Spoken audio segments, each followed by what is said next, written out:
Hello everyone! Today's video is a bit different than usual, but I'm really glad to make a more personal video. As a quick disclaimer, this video has two audio tracks. You can listen to it in either Spanish or English, whichever you prefer. I love watching psychology videos. Site2Go is one of my favorite channels for this, and I really wanted to make one myself. I want to talk about one of my interests, but also help other people. Lately, I've been struggling with my emotions, as usual. But then a video appeared on my For You page about a theory involving balls and love. I can't remember the author's name to give them credit, but it made me think a lot.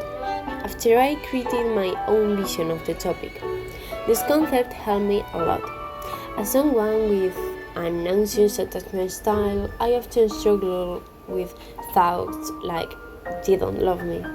I think this perspective might help you too. Let's dive right into it. Imagine two people who love each other. We have to ask ourselves, how do we perceive love and give love? Picture someone's heart. It is filled with things they love, and there are specific places for each one. I wrote down some examples, but the exact items aren't the important part. I also know there are missing pieces like self-love and many others. Inside this space, we have you or me. And here we have love in different forms. We have circles, triangles, squares, and more. We're taught that love has to look a certain way. Because of that, when we don't see that specific shape and color, we think love isn't there. But it is there, just in different shapes. So, what do these shapes mean? This is where we need to talk about the 5 love languages. This concept was developed by Gary Chapman. It says that each person expresses and receives love differently. I think everyone has a favorite love language, but we like them all. Because of this, we naturally want to express love in our preferred way, so we naturally create more love in that specific shape. Now imagine 5 tubes. Each tube represents a love language. Physical touch, words of affirmation, acts of service, quality time, and gifts. Each shape can only enter through its matching tube, just like a children-shaped sorter toy. Each piece has a different action, but the important thing is the shape to pass through the tube. The problem arises with how we expect love versus how we receive it. We can catch ourselves thinking they don't love me, but they do. You're just expecting a specific shape and color, while the other person doesn't express their love that way, or simply can't give it to you at that moment. Let me give you an example from my own life. My favorite love language is physical touch. I want a lot of it from my beloved ones, but right now I want to jump out the window because I can see my little cat. What does imply? I need to refill my battery, I need hugs and kisses, but he can give them to me.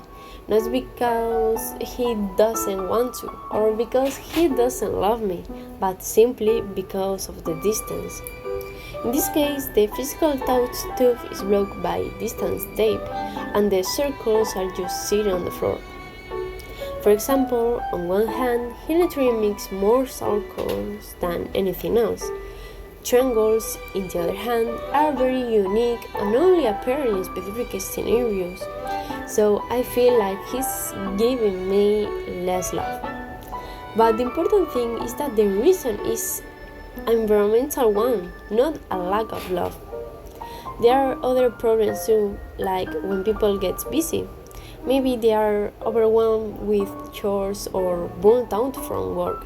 They don't have the time or energy to enter the room and put shapes into tubes.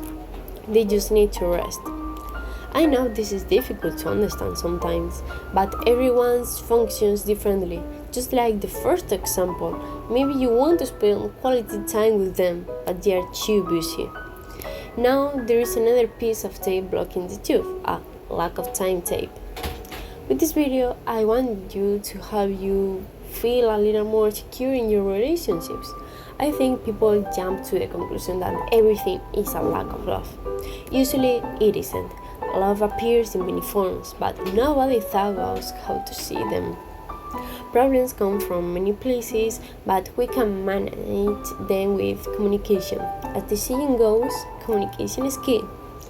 As Kinger from the digital circus would say, relationships are two-sided, and sometimes it doesn't make sense to do all the heavy lifting when the other isn't in the mood. I really love that scene. It's important to notice what the other person needs, and it's just as important that they do the same for you. Don't carry the whole weight by yourself. Communicate your needs. We love differently, but we can learn. We can build special bonds that make us to create love. Love doesn't always just appear. Sometimes you have to make it for the other person's happiness. Sometimes I wonder when I have it, is this a natural form of love, or is it an artificial one made just to make me happy? But I'm learning that this doesn't actually matter. Overthinking this specific detail will only consume you. Just enjoy it. Finally, other problems happen because of the amount of space we give people in our hearts. More space means more saves. If they only have a tiny space for you, that's a problem. But if you give them half of your entire heart, that is a problem too. You need other people and you need hobbies. Don't make one single person your whole world. Make them a great companion in this odyssey we call life. One final disclaimer, make sure they actually love you. I'm not saying your crush secretly likes you, but just isn't showing it. Be realistic. You can be a little bit delulu, but always talk to them and look for real proof. I would love to hear your opinion on this. If this video helped you, it makes me very happy.